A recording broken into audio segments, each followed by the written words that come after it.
Si tu vas dans une Ghana, on te parle de Kwame Nkrumah. Pourquoi chez moi, Burkina Faso, on ne parle pas de Sankara? Pourquoi chez moi, Burkina Country, on ne parle pas de Sankara? Et pourtant, il fait partie du patrimoine de ce pays. Notre pays produit suffisamment de quoi nous nourrir. Nous pouvons dépasser même notre production. Malheureusement, par manque d'organisation, nous sommes encore obligés de tendre la main pour demander des aides alimentaires. Ces aides alimentaires qui nous bloquent, qui nous inspirent, qui installent dans nos esprits cette habitude, ces réflexes de mendiants, d'assister. Nous devons mettre de côté ces aides par notre grande production. Il faut réussir à produire plus. Produire plus. Produire plus parce que il est normal que celui qui vous donne à manger vous dicte également ses volontés. Ne consommons que ce que nous contrôlons. Il y en a qui demandent mais où se trouve l'impérialisme? L'impérialisme, regardez dans vos assiettes quand vous mangez les grains de riz, de maïs, de mil importés. C'est ça l'impérialisme. N'allez pas plus loin. N'allons pas plus loin.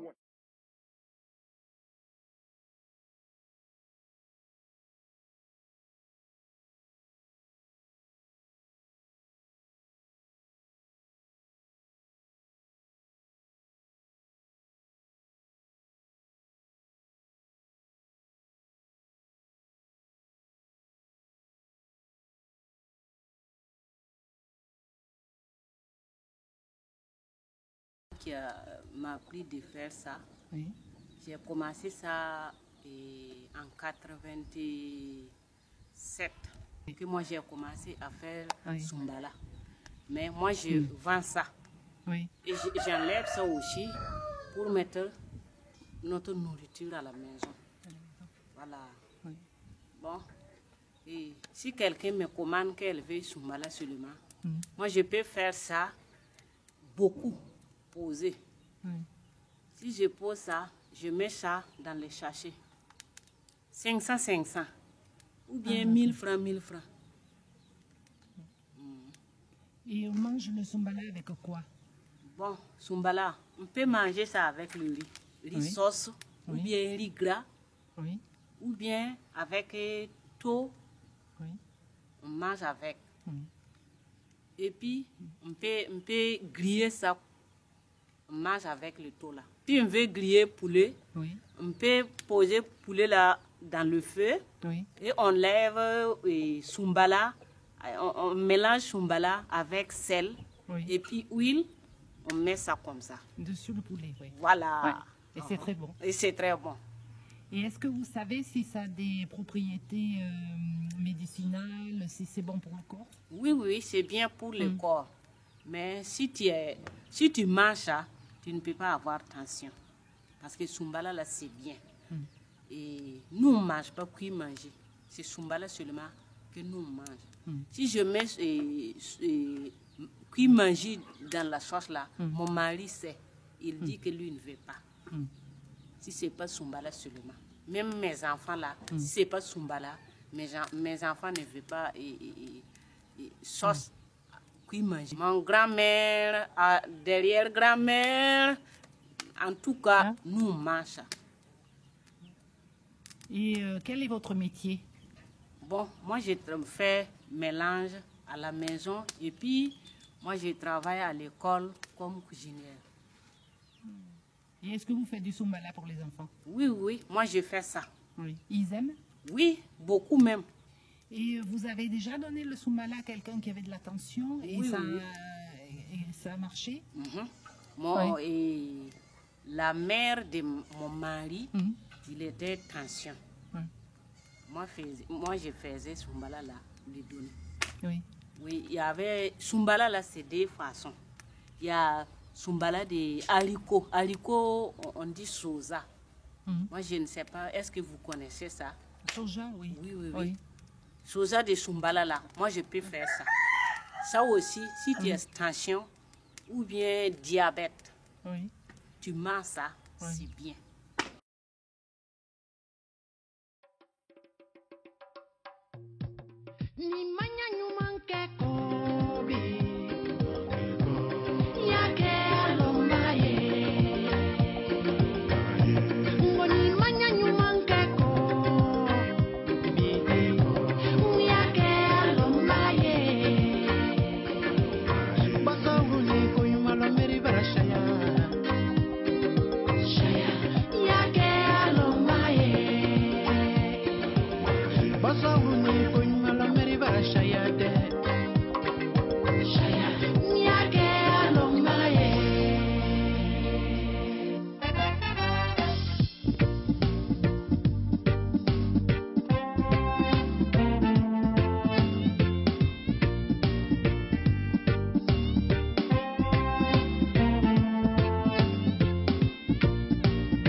Et qu'est-ce qu'elle met dedans? De l'eau? Voilà.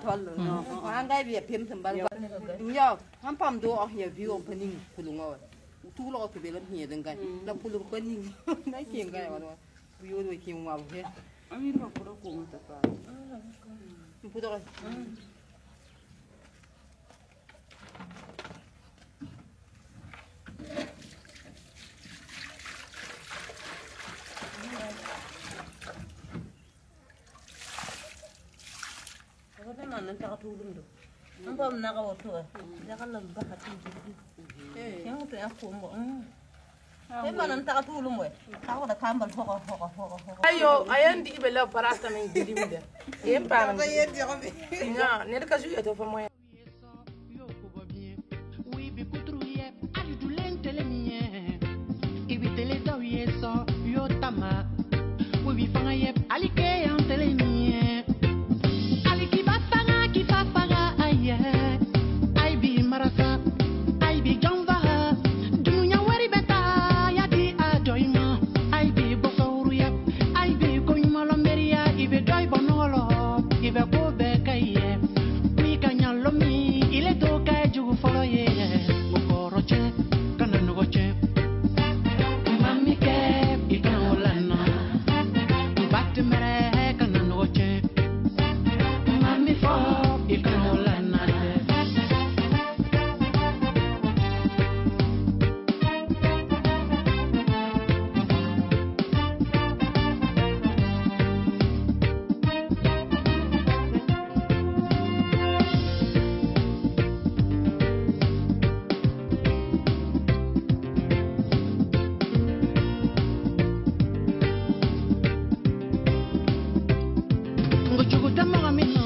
Il est moye dunia, mode jabeye, mode ne boyabeye. Bimo ya barakenya koroja konono jatala obele. Mode jabeye. Ikanyuma ya chogo chogo. Don me sora kafuima. Mode jabeye de. Ibite le dawiye so. Yo kubo bien. Oui bi kutruye. Ali du lente le niye. Ibite le dawiye so. Yo tama. Oui bi fanga yep. Ali ke ante le niye. Ali ki fafaga aye. Ay bi marasa. Ay bi jamba. Dunya wari beta. Ya bi ajoimo. Ay bi bosouru yap. Wai bi kunyumalo meria. Ibe doy bonolo. Ibe ko beka yep. Il est donc à du premier, encore check, quand on watch. Mamie, il can hold on. Back to me, quand on watch. Mamie, for il can hold on.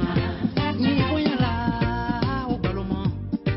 Il joue à tengono, ni à faire l'effet. Ni voyala, au ballon. Il joue à tengono, ni à faire l'effet.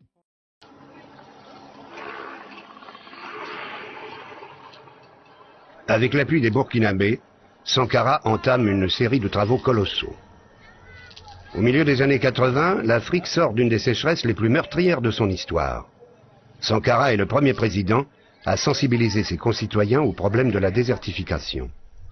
Pour lutter contre ce fléau, il organise la plantation de plusieurs millions d'arbres pour stopper l'avancée du désert, une première sur le continent. Thomas Sankara était très soucieux de l'environnement.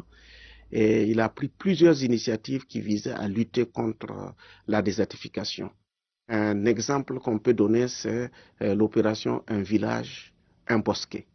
Il s'agissait au niveau de chaque village que les jeunes puissent réaliser un bosquet qui marquerait en même temps leur volonté, disons, d'arrêter, disons, la désertification, de créer le réflexe de reboiser partout où c'est possible, de manière à réduire, disons, les effets néfastes et développer d'une manière générale un réflexe de protection de l'environnement.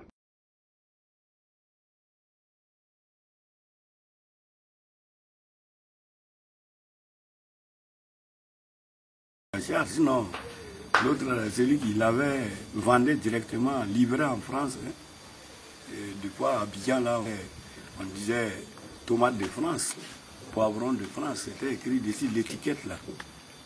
C'était écrit de France, puisque ils avaient un camion frigorifique, lui il avait un camion frigorifique. Mais c'était quoi? C'était un Français qui était ici? C'était bon, un ex-ministre. Il connaissait le roi, il était directeur du commerce là. Oui. Voilà. Et il travaillait pour la France? Bon, en tout cas, il a envoyé sa production à Abidjan. Et ça se vendait dans les marchés, supermarchés. Ouais. Bon, quand il y a eu la révolution, évidemment, ça...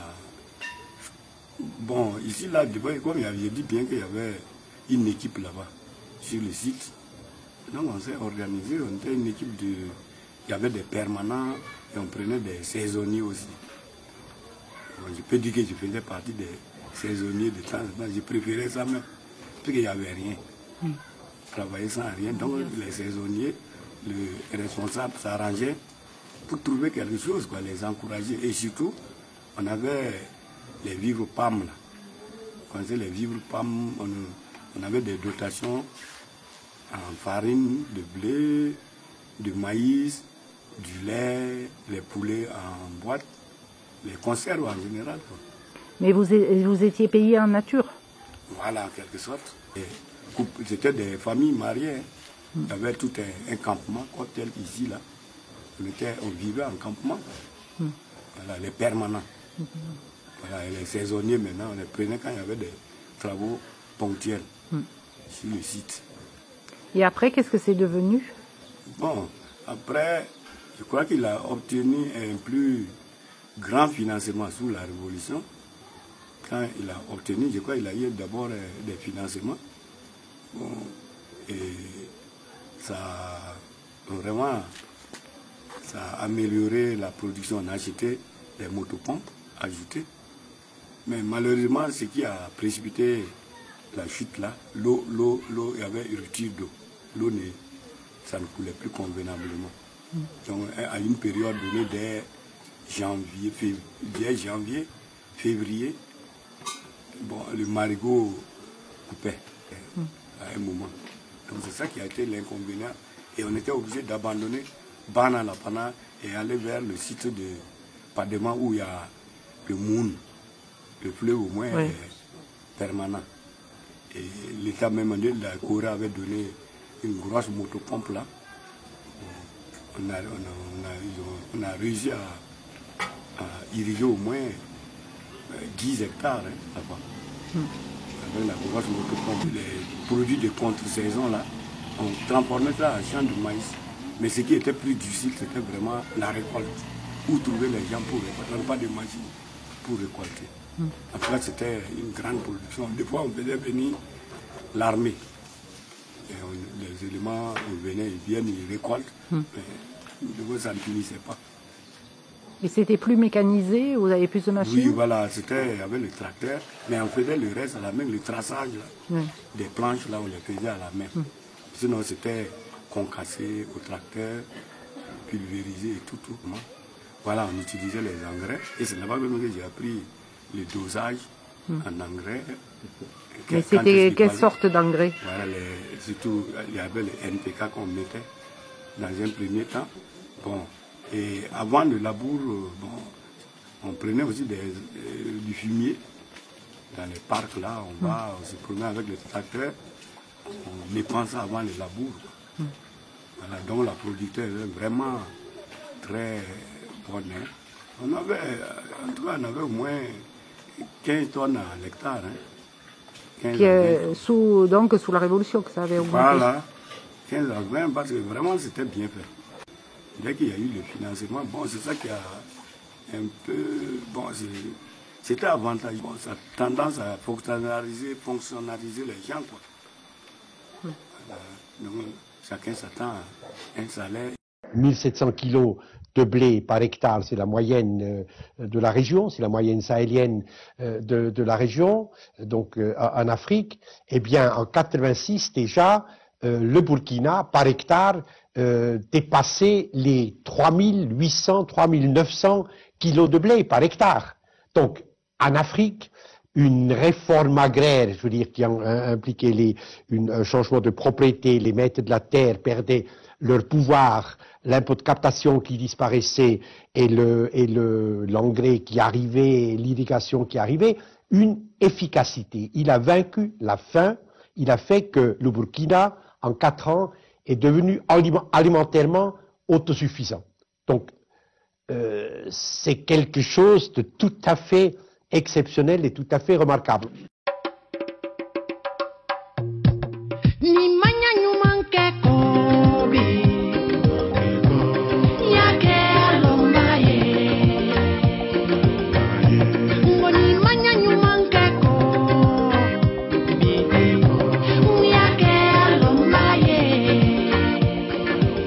Césaire, je suis producteur de riz, je suis aussi membre d'une coopérative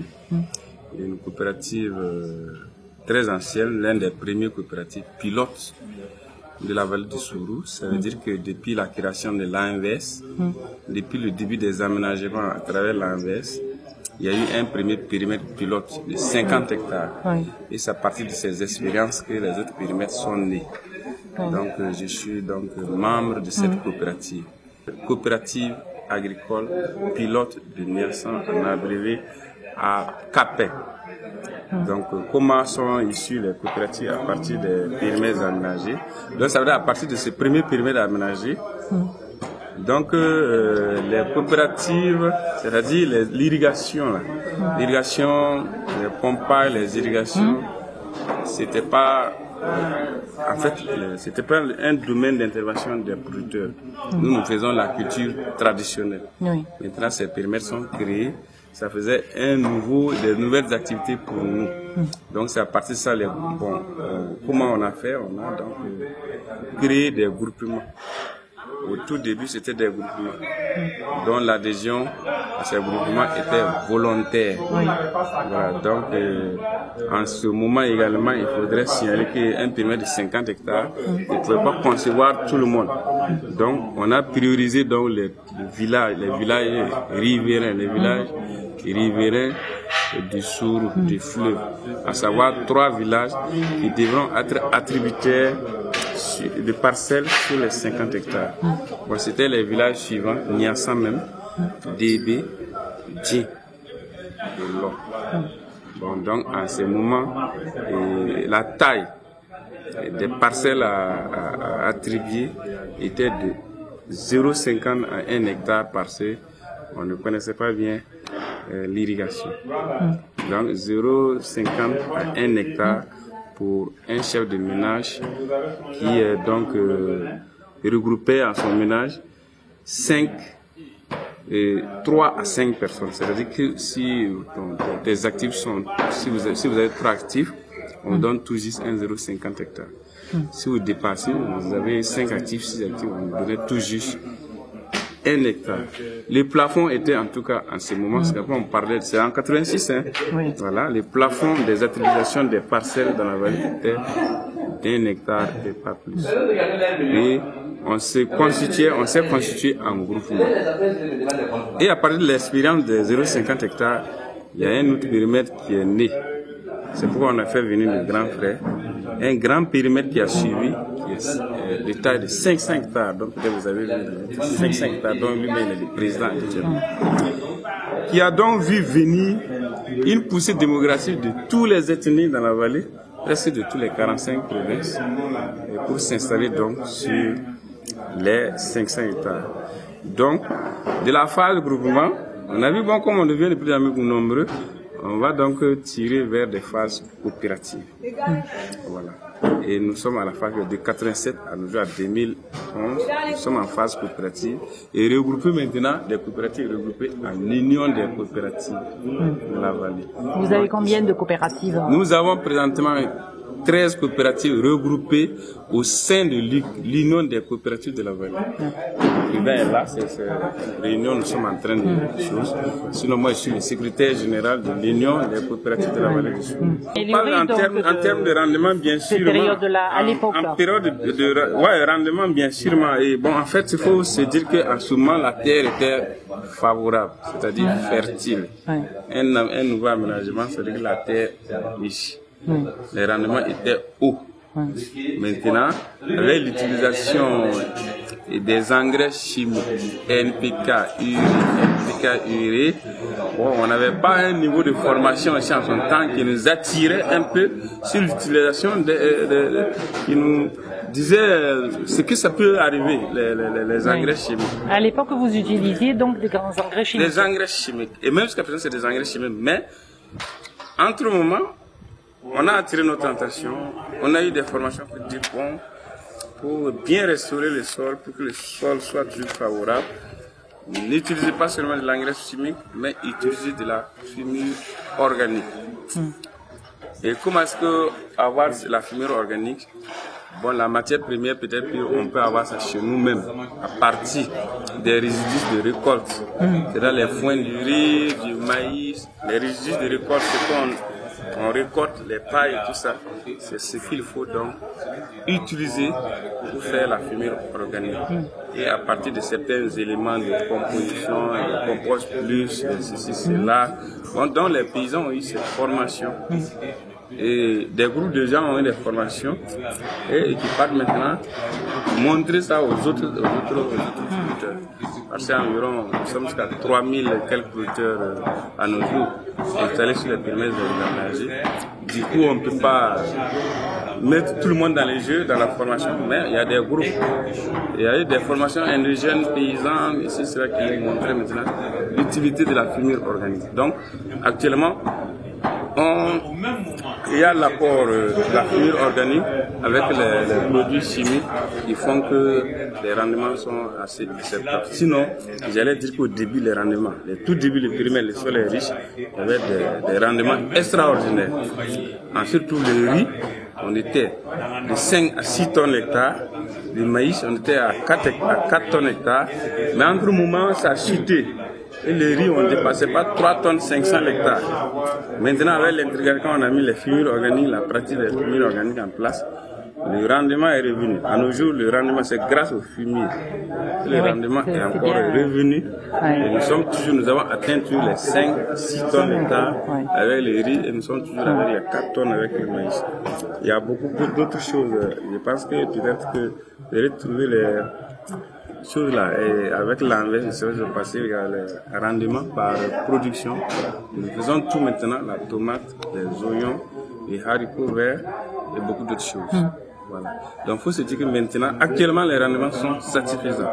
Sauf si un nouveau paysan, quand on attribue la terre à un nouveau paysan, bon, qui n'a pas encore l'expérience de la fumure organique, lui va être comme avant, il va chuter en rendement et peut-être qu'il va apprendre avec les autres l'utilisation de la fumure organique et peut-être il va se rattraper. Mais pourquoi vous n'utilisez pas que la fumure organique? Oh oui, bon, que la fumure organique, bien sûr, parce que c'est les éléments nécessaires que nous pouvons voir tout juste à côté. On avait également dit que comme pour que la terre se repose, que ça devient encore riche, bon, ça, bon, comme ici on ne peut pas pratiquer la jachère sur un périmètre irrigué. Bien sûr. Donc très simplement on a dit qu'il faut faire améliorer le sol. Sinon on ne pourra pas pratiquer la jachère sur un périmètre irrigué. Il faut l'utiliser à tout moment. Et c'est intégré directement, il y a le riz dedans, il y a les poissons dedans. À l'intérieur, les poissons circulent.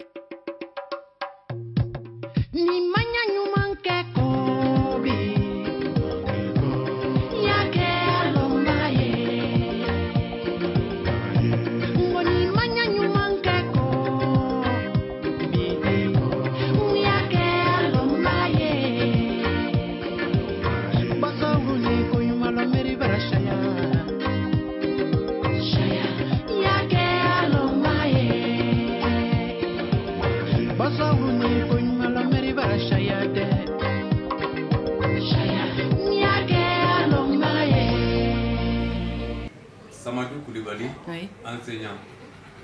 Au début de l'année 1984, le pouvoir révolutionnaire de Thomas Sankara a eu à affronter un problème, celui du transport du haricot vert du Burkina vers l'Europe. Les compagnies aériennes qui assuraient le transport de ces produits ont de façon unilatérale décidé de ne plus le faire. Alors le Burkina s'est retrouvé avec des tonnes de haricots verts sous les bras, alors que la consommation de ces produits n'était pas dans les habitudes alimentaires de nos populations. Du reste, les haricots verts étaient très peu connus et ceux qui le connaissaient le considéraient comme un produit de luxe. Que fallait-il donc faire? Alors, Sankara a eu le réflexe de proposer à ce que les quantités disponibles qui n'étaient pas transportées soient réparties entre les différents ministères et que les ministères soient chargés donc de la vente de ce produit afin que les maraîchers-culteurs là aient quelque chose, qu'ils ne soient pas découragés. Et du reste, les haricots verts aussi faisaient rentrer des devises étrangères dans le pays. C'était un produit important pour le pays. Et en même temps, une compagnie de fret aérien appelée Nanganangane, c'est-à-dire l'hirondelle en langue nationale du lac, donc par la Révolution, qui était chargée de transporter les haricots verts et d'autres produits vers l'Europe.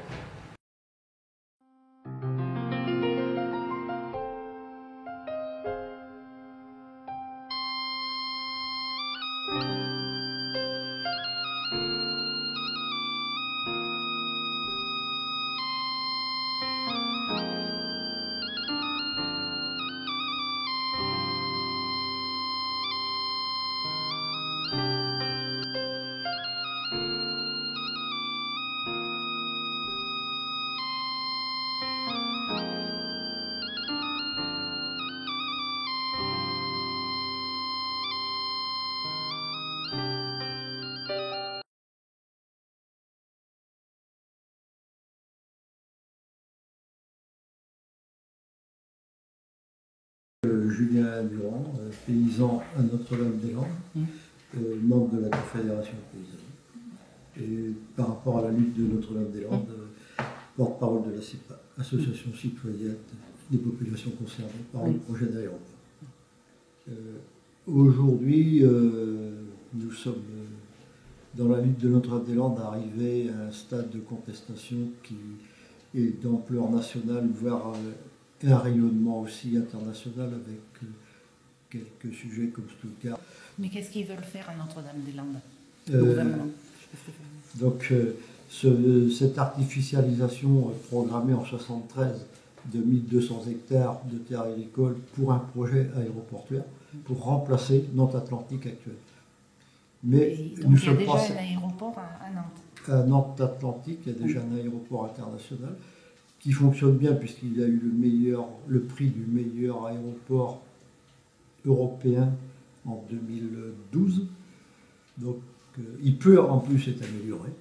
Donc ce serait un véritable gaspillage au profit des lobbies, des travaux publics et des aménageurs, puisque nous détruirions un magnifique bocage à Notre-Dame-des-Landes, des emplois agricoles, une production agricole qui est en phase avec l'aspiration des consommateurs.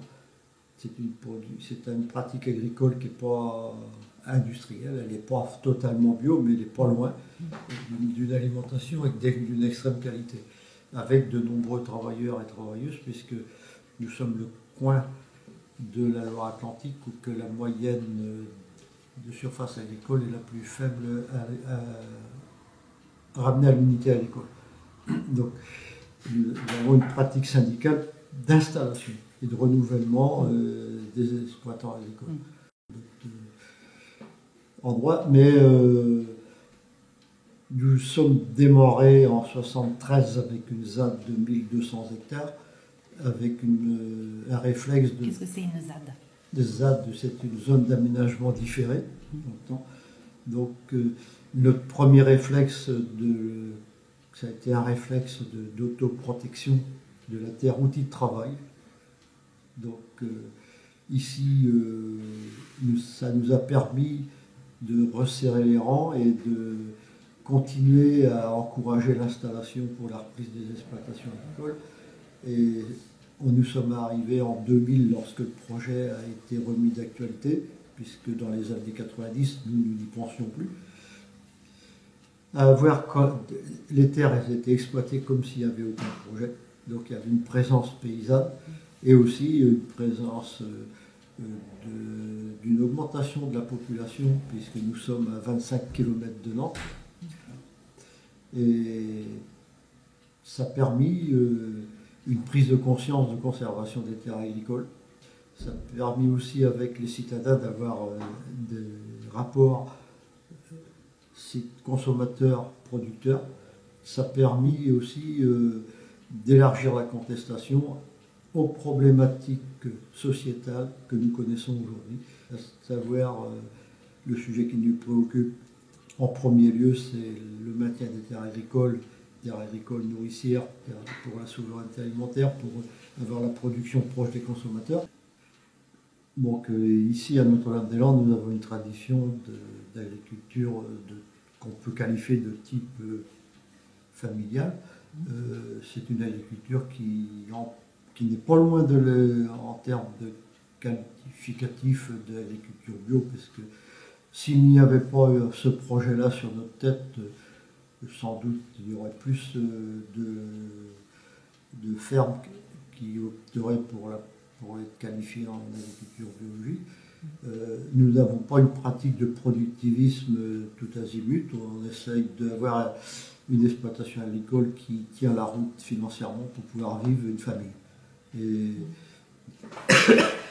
aujourd'hui, on sent quand même une aspiration à travers les nouvelles installations de transformation directe et de vente directe, soit à la ferme, soit des magasins paysans, ou soit par le biais des AMAP et des marchés.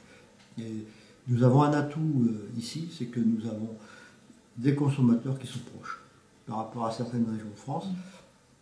Donc c'est une opportunité à saisir pour lutter aussi contre l'agroalimentaire qui exploite les paysans et les paysannes, puisque nous avons l'habitude de qualifier, on veut nous enfermer dans une production de masse, de production industrielle, comme un minerai à exploiter par les firmes agroalimentaires. Tu peux donner un exemple en Bretagne?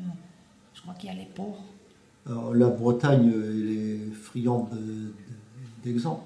Nous avons la production porcine qui cause de grands dégâts écologiques, notamment avec les fameuses algues vertes pour ce qui est le plus visuel.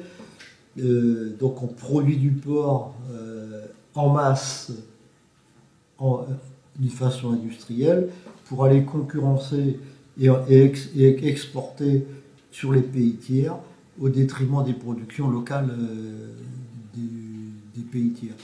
Alors que nous devrions être plutôt en phase avec la production en quantité, en phase avec les capacités de consommation et exporter un petit peu, mais pas au détriment des productions vivrières des pays que nous allons exploiter par la suite.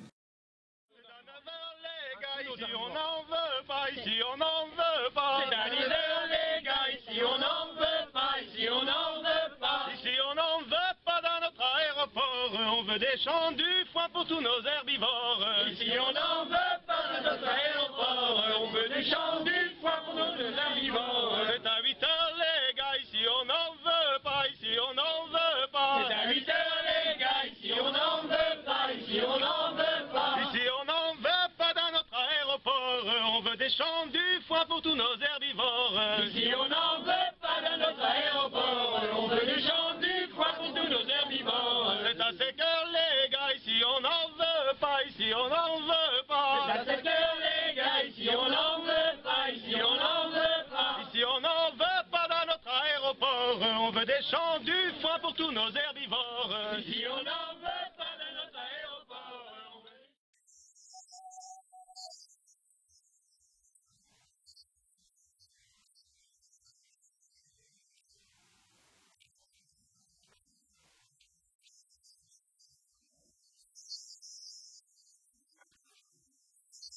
La crise alimentaire qui a commencé en 2008 a poussé de nombreux gouvernements à rechercher des terres à l'étranger afin d'assurer l'alimentation de leur population.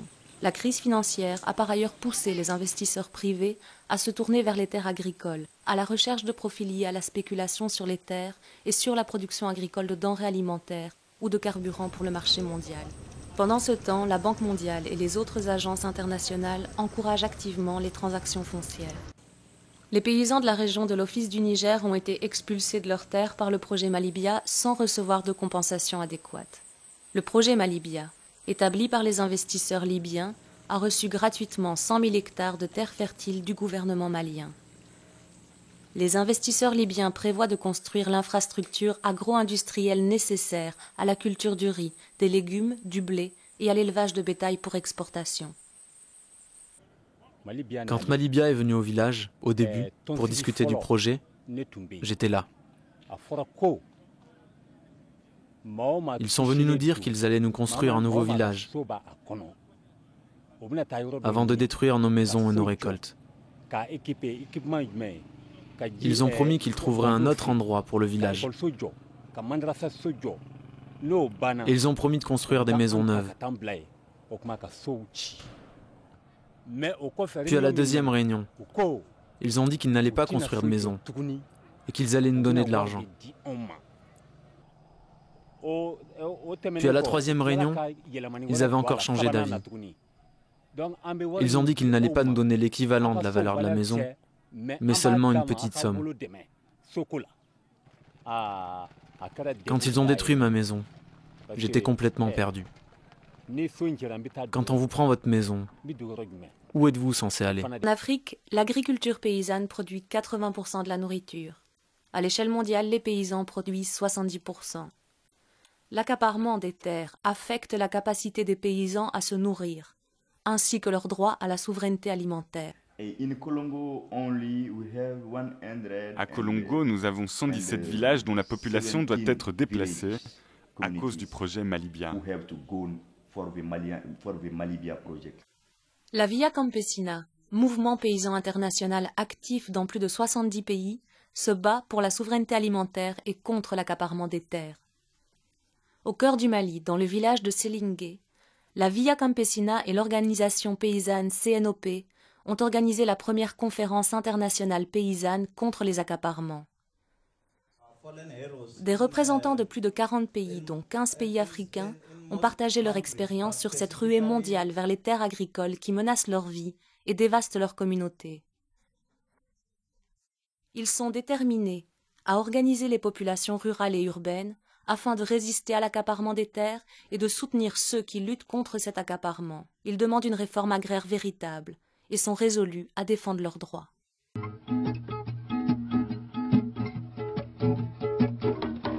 Si tu vas au Congo, on te parle de Lumumba. Si tu vas en Côte d'Ivoire, on te parle de Nana Boye. Si tu vas dans Ghana, on te parle de Kwame Nkrumah. Pourquoi chez moi, Inami Faso, on ne parle pas de Sankara? Pourquoi chez moi, Inami Country?